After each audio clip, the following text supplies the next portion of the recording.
เลยว่าน้อยๆนี่นะแต่ว่าเห็ดเงินให้เจ้าเป็นมหาศาลเลยเคยบอกเลยว่าเป็นเด้อย่าคู่เด้บาทกองน้อยแต่ว่าเห็ดเงินเป็นมหาศาลโอ้ยมีแหงเด้มีแหงเด้อย่านวดแห้งไรเฮ้ยซีนมันสิเละไขมันสิแตกมันสิออกมาแต่เรารุ่นเป็นกัน ก็เคยในคนยุ่งงจะห่อเป็นบะเป็นบ่ได้นะบ่หุ้มเครื่องหอมควันในกว่าหุ้มแล้วยอกไอ้เคยห่อของกันทุกสาวคือกันอย่าไงแต่ที่เป็นยังว่าเป็นยังคือว่าได้ยินว่ามอซาเขาเล่าว่าซั่นตอนอีกนะอันเขาเปิดเพลงเองก็ยังก็มีเขาเลยมีการแซงบอกและท่านนะตามเราเลยเราตกลงจากต่างเลยแล้วก็ว่าอันนอนน้ำผู้เช้าอะไรเอาควายนะเฮ้ยเจ้าคือว่าเอาส่งให้ข่อยส่งชีดำหลังจะเป็นทรายนะบันนิวคุยเรื่องที่เคสที่บันนิวเข้าไปถ่ายนั้นเป็นหมู่บันนิวที่เป็นหมักไข่ลังและเสียชีวิตนั้นเราเป็นน้องเนาะและมือที่ไปโป้งศพนะมันมีเหตุการณ์ระทึกขึ้นแล้วเป็นเนาะเหตุการณ์ที่ว่าอย่างเนาะโอ้ยอย่าเดี๋ยวจบออกมาเลยนี่ขัดเลย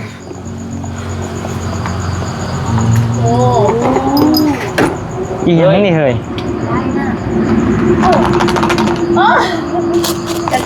เดี๋ยวคือมีภาษาจีนเฮ้ยมีอย่างเพราะมันอันน่ะกล่องยาสิบ่จักยาดมกับจนเลี้ยงมัดนี่อันนี้หัวมันเนาะหัวมันสบุนก็อยากได้เยอะผลนะจะได้บ่คือสั่งมาไวสั่งมาใช่โอ้ข่อยก็คิดเห็นแต่หึงเลยเนาะสั่งได้โดนแล้วบ่เนี่ยได้หามื้อนี่คนมีหยาดเอาได้แล้วมันคือมาไวแท้ซะมันอยู่ใกล้เด้มุกดาหารมันบ่สอดนี่พี่น้องเอ้ยอันนี้นะมันจับใส่กับขากล้องเลยก็ใส่นี่เด้ขักเลยแหละเพราะว่าตัวเก่าของบ่าวไส้เราจมมันแน่นมันหนีบบ่ได้เป็นของข่อยเล่นฮะบ่ยาวของบ่ยาว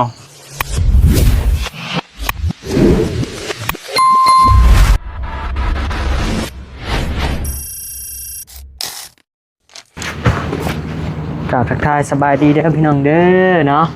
ทักทายสบายดีอยู่เฮือนน้องใบเตยพี่น้องเอ้ยมามื้อนี้ก็ได้บ่าวนิวมีของมาเซอร์ไพรส์ทีมงานนะพี่น้องเนาะ1 2 3 4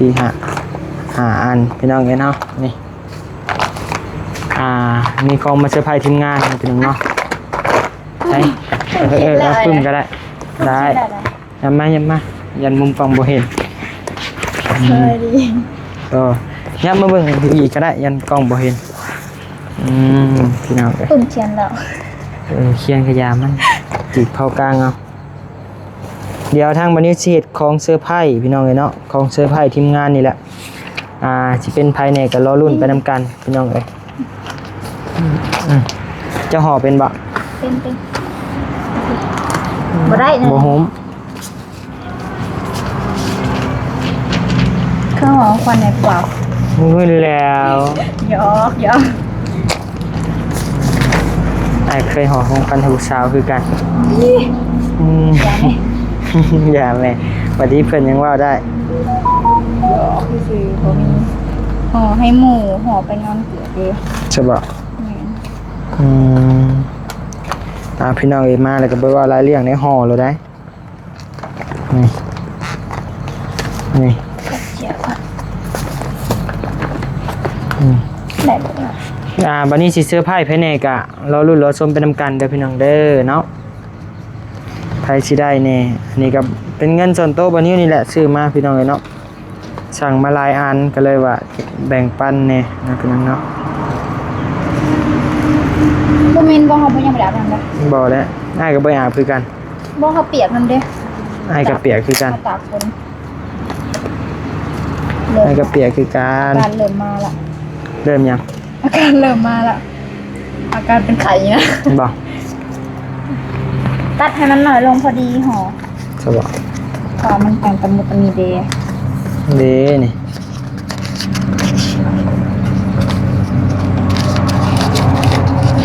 โหก็ปิ่นอยู่ระดับพี่ทำอะไรไม่เป็น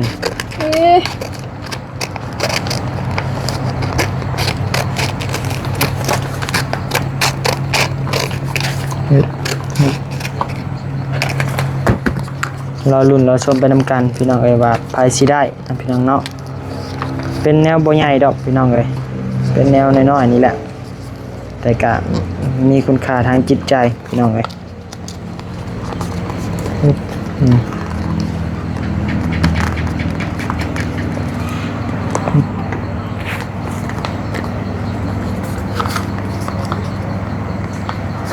หอมงามเลย บ่งามปานใดก็ได้แค่ว่าบ่ให้เขาเห็นข้างในชื่อว่าอีหยังหั่นนะ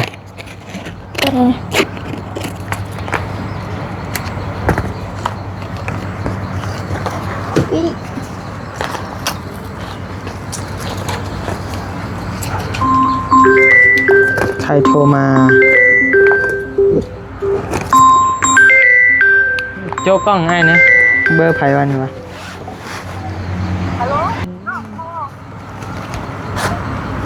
เอา ไป จังหวะโทรมา เบิ่งโทรไปกลับคืนอีกก่อนเปิดเลยก็ได้เปิดเลยบ่จากไผโทรมาพี่น้องเอ้ยโทรผิดบ่หรือไงได้ ข้าวทางมาเปิดไฟบอก เด้อ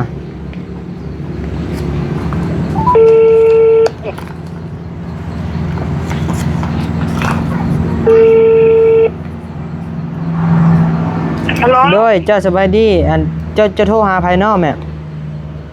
อ้าวน้องจะเติมบัตรแล้วมันบีบพิษลูกขอโทษไผนี่ เมื่อตามเจ้าได้แม่สาได้ลูก โอ้ยก็เดียวว่าไผเนาะ โทษลูกโทษ โอเคบ่เป็นหยังคือว่ามีเวียก โดยลูกอยู่ดีมีแห้งโชคดีลูก โดย โดยขอบใจ อยู่ไสเดี๋ยวนี้ ไอ้รถเนี่ยยากไปได้นิ้วเอ้ย ว่าเจ้าอยู่ไสเดี๋ยวนี้ซะ เลื่อนไปเท้าลูก บ่ไปหน้าบ่ไปอยู่หน้าบ่ บ้าไม่เท่าเดี๋ยวมันเย็นก้อนลูกมันยังนวดอยู่มันประกบแก่ๆใช่ไหม คือว่าได้ยินข่าวว่ามื้อทรงสการน่ะว่าหมอช้ามาเข้าเจ้าบ่ แม่น โอ้คือเป็นแนวนั้นน่ะนะเล่าเหตุการณ์เฮาฟังมึงดูเฮาได้ฟัง คันมาเล่าให้แม่นทำคันเด้อแม่บ่ฮู้หยังคันมาว่าให้ไอ้นิวฟังดูแม่เป็นหยังมื้อน่ะ มาว่ามึงฟัง ตอนที่บอกเหตุการณ์น่ะเป็นหยังเราถามว่าว่าให้ไอ้ทำเนาะเมื่อไปส่งสการบ่ แล้วเป็นหยังคือว่าได้ยินว่าหมอช้าเข้าเล่าว่าซั่น ตอนอีน่ะอันเขาเปิดเพลงเอียงก็ยังก็แม่เขาเลยมีกันแซงบ่และท่านน่ะตามเราเลยเราตกลงจากต่างไว้แล้วก็ว่าอันบ่น้ำผู้ชายเอาควายนะเฮ้ยเจ้าคือบ่เอาส่งให้ข่อยส่งสีดำล่ะจะเป็นทรายนะปุ๊บไอ้เถอะเจ้ากับหมูเป็นตัวข่อยนอกว่าใช่ว่าสิเอาส่งให้ข่อยก็แม่ก็อ่อนลงเลยแล้วก็เป็นลมแล้วเอายาดมให้เราดมว่าแต่ทางนั้นบ่ แม่ เอาคือว่าได้ยินว่าเต้นยังอยากได้เปิดเพลงแล้วเต้นบ่หรือยังบ่นะแล้วก็มักเพลงว่ามีกระแสอันเด้อีแม่บ่มักเพลงครับมีกระแสสิถ้าพี่นัดเปิดเพลงผมสวย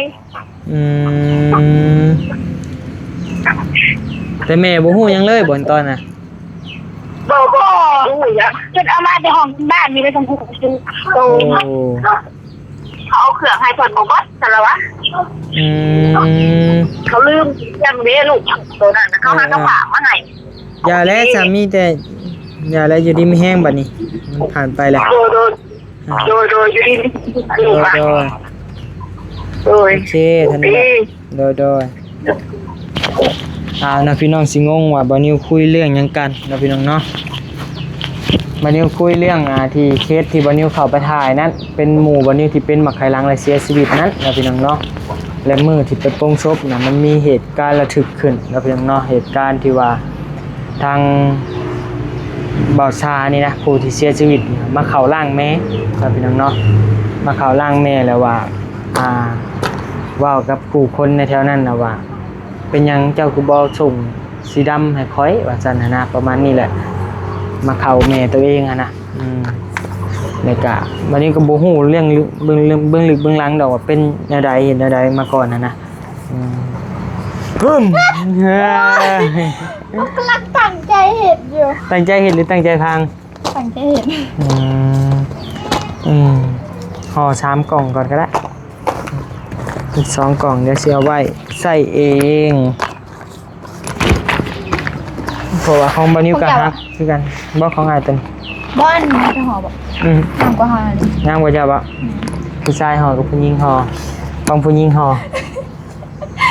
โผมีโผ มีโฟด้วย วอเกีย โบไปใส่ โฆษณาแบบหาที่แบบ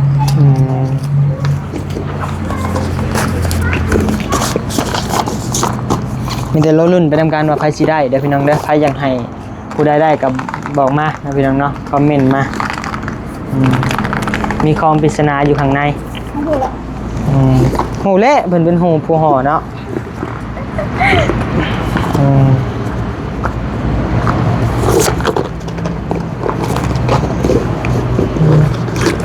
เบื้องเตยกระเป๋าเงินนายเตยเกี่ยงเลยกระเลมเขาเห็นหาย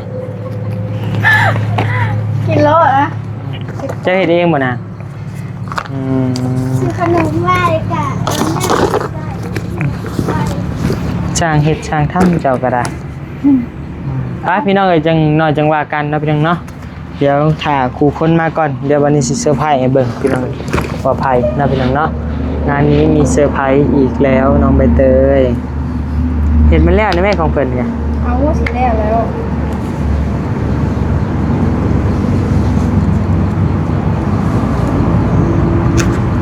เมื่อไหร่บ่เห็ดเบียงมือนี่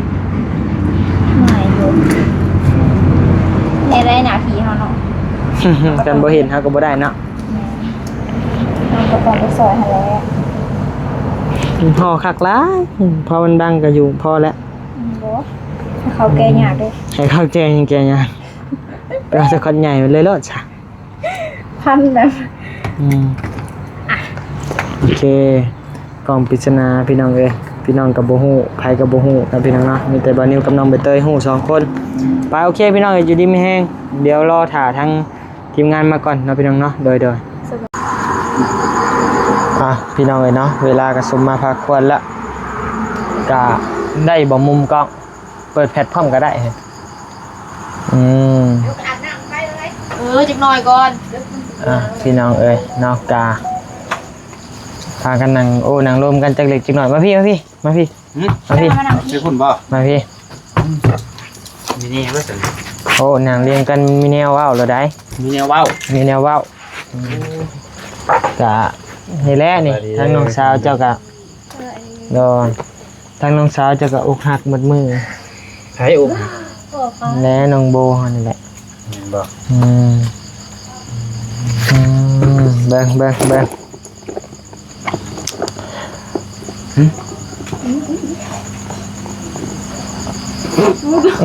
ม่ไงคงปาก อะไรจกยากถือว่า จกยากให้ยังเฮ้ย เอียงเลย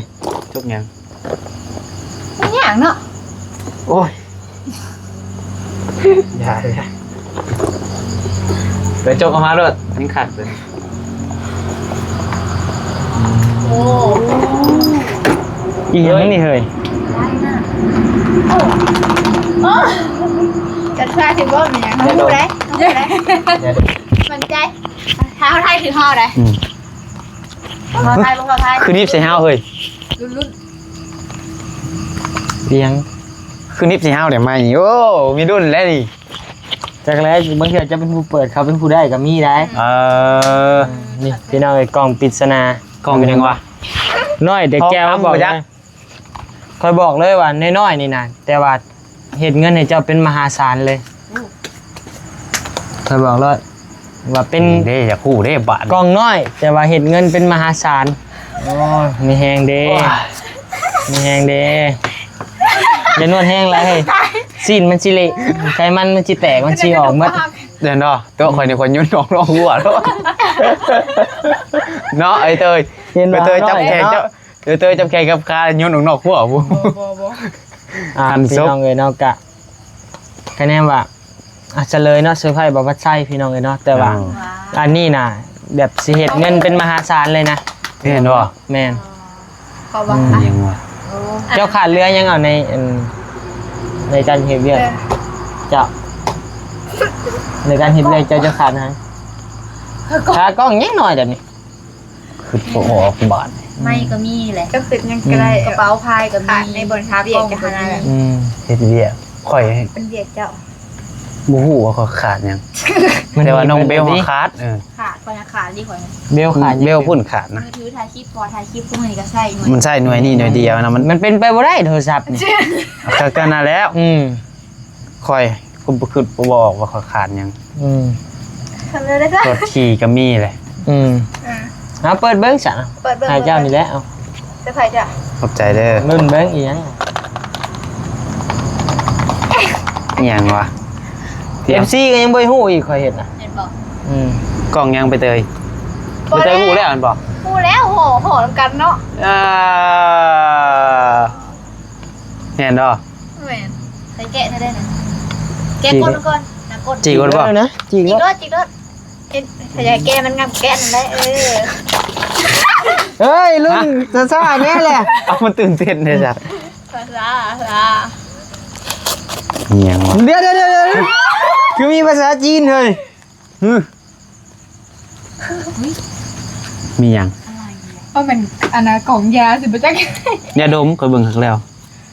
อันไหน ดีใจนะแม่ โอ้อันนี้ข่อยต้องการอยู่ มันหัก บอล ของเพิ่นมัน เปิดก่อน FC ยังบ่ฮู้ข่อยเห็นเจ้าจม สั่งมาไวแท้ ข่อยเห็นเจ้าจมว่ามันบีบโทรศัพท์จนเลียงหมดนี่ อันนี้ หัวมันเนาะ หัวมัน สบุนก็อยากได้เยอะพุ่นนะ จะได้บ่ คือสั่งมาไวสั่งมาใช่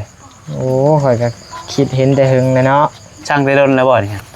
ได้หามื้อนี่แหละ คนมีหยาดด้วย เอาได้แล้วมันคือมาไวแท้ซะ มันอยู่ใกล้เด้มุกดาหาร มันก็สอด นี่พี่น้องเอ้ยอันนี้นะมันจับใส่กับขากล้องเลยก็ใส่นี่เด้ คักเลยแหละ เพราะว่าตัวเก่าของบาพัดไซเราจมมันแน่น มันหนีบบ่ได้เป็นของข่อยเล่นฮะ บ่ยาว ของบ่าวยาว นี่เด้ ของรุ่นสืบทอด แล้วก็เฮาก็เอาขากล้องมาใส่มันก็แน่นกว่ากันหลายนะ แม่น มั มัน ใจ แน่นแล้วมันก็มันบ่บีบโทรศัพท์เอง แม่อันจนเลืองหมดมันบีบ บ่ได้ว่าเรื่องมันหัดแล้วมันนั่นหมุนแล้วมันนี่ขนาดเช็ดบักนางเลยนี่แต่เอาก็ให้เจ้ามันก็เป็นมูลค่าบ่แพงปานใดพี่น้องเอ้ยอัน120บาท โอ้120 บาทโห แพงอยู่ด้วยนะ ทุกคลิปเดี๋ยว แพง เนาะ เติบ บ่กับพอหาได้อันนี้ก็ได้เนาะก็เลยว่าสั่ง ให้ซื้อบ่ ให้ซื่อๆนี่แหละ โอ้ขอบใจหลายๆเด้อให้เจ้าร่ำให้เจ้ารวยให้เศร้าไว้ซะประหยัดโลภาก็ได้ พอดีวันนี้สั่งมาหาอันพี่น้องเนาะก็สิ ก็ให้ข่อยบ่นี่ แม่เสื้อร์ไผ่เบาลี่น้ำแน่เบาลี่กับบ่มีเพราะว่าตอนนั้นวันนี้ซื้อให้อันนึงน่ะมันหักแล้วมันหักมันเสียเกี้ยวพี่น้องมันเสียเกี้ยวอยู่ใน เจ้า อยากได้เลยฮะคือตัวทองคำ เจ้าไปจับเราเนี่ยเราต้องหัววะ เนาะ โอ้ได้หอมแก้มก็ได้หอมบ่แล้วบัด ต้องการอยู่นี่กะของข่อยก็สั่งมา2อันแต่ว่ามันยังบ่ฮอด สั่งมาคือกันเจ้าอ่ะ แต่ว่าไว้คนอื่นซะ แม่เอาไว้เก็บไว้ ใช่สบู่อันนึงสบู่เราก็อยากได้ บ่ค่อยก็สิให้เบาจันน้ำอันนึง และมันก็นั่นพี่น้องอันจับโทรศัพท์ว่าซั่นซะ ว่าง่ายเป็นชิ้นน้อยๆแต่ว่าหากินส่วนเป็นเงินมหาศาลนะพี่น้อง แม่นเปลี่ยนเลยบ่เปลี่ยนเลยบ่ บ่เพิ่งเปลี่ยนก็ได้ มันก็ทันได้ตั้งตอนแรกวันนี้ว่าเจียวของวันนี้ตั้งเองแต่ว่าเราญาติไปใส่ บ่ได้เด้ นี่แหละข่อยก็ยังเหลืออีก4อันห่อคือกันนี่ใบเตยห่อนี่ตัวของเจ้านี่ข่อยได้ห่อ แม่นบ่ พิเศษได้ โอ้ นี่ มีแถมอีกเรื่องนี่ คือกัน สั่งมาหาอันพู แม่นี่เลยข่อยอันนึงข่อยนะของข่อยก็ฮักคือกันอยู่เฮือน แม่น คักอยู่บัดนี้กับค่ากล้องก็สั่งมากับค่ากล้องคือของคอบาบี้เห็นดิสั่งมา1ลงเบิ่งยันบ่ตรงปก โดย เขาสั่งมายันบ่ตรงปกก็เลยว่าเอา1ก่อน โดย คะแนนว่านั่นจังสิสั่งมาอีก พี่น้องเลยเนาะก็เสื้อผ้าเป็น เนี่ย ที่ ล เรีย ง บร้อ ไป ย สั่งกัน 118 บาทซ้ำกัน 18เพื่อมาฮอนนี่ก็120ปลายพุ่นแหละ ซ้ำกันนี่ตัวขากล่องแบบนี้บ่ได้มี แบบ หั บี้ ว บ่ บ่มีหัวได้เลย โดยมันมีของมันเองอยู่แต่มันเป็นหัดเอา แต่ว่าข่อยบ่เอา เอามาเปลี่ยนหัวเอา ข่อยบ่เอาตัวน่ะเธอก็เลยสั่งบ่หัวก็เลยสั่งหัวนี้400ปลาย ทีละไปบาทบ่ อืม ก็เอาโอเคพี่น้องเอ้ยบ่มีหยังคลิปนี้ก็ได้เสื้อผ้าของเล็กๆน้อยๆนำกันเนาะให้หมู่ นี่แหละผม ทำ ขา มา ด หา ตั้ง กิน ใจ โดย ใจได้ลายพอดีมันได้สั่งมาสิสั่งมาแบบอันเดียวก็คือ โดรวมก็หา600ได้นี่ แม่มันก็คือแบบ มากระเจาะนะ 10คนกับ1,100 นั่นนี่พอดีว่าสั่งมากับเสียค่าส่งบัตรเดียวเลยแล้วนะพี่น้องเอ้ยเนาะไปโอเคพี่น้องเอ้ยอยู่ดีมีแฮงเด้อสำหรับคลิปนี้ จบแล้ว จบแล้ว ไปว่ามื่นน่ะไปนำอยู่บ่ เว้าหลอนๆบ่มีเงิน ว่าได้หมู่เนาะ อยากไปบ่มีเงินไปจากนั้นเราจังอยู่ดีมีแฮงพี่น้องเอ้ยบ๊ายบายสบายดี ไปดี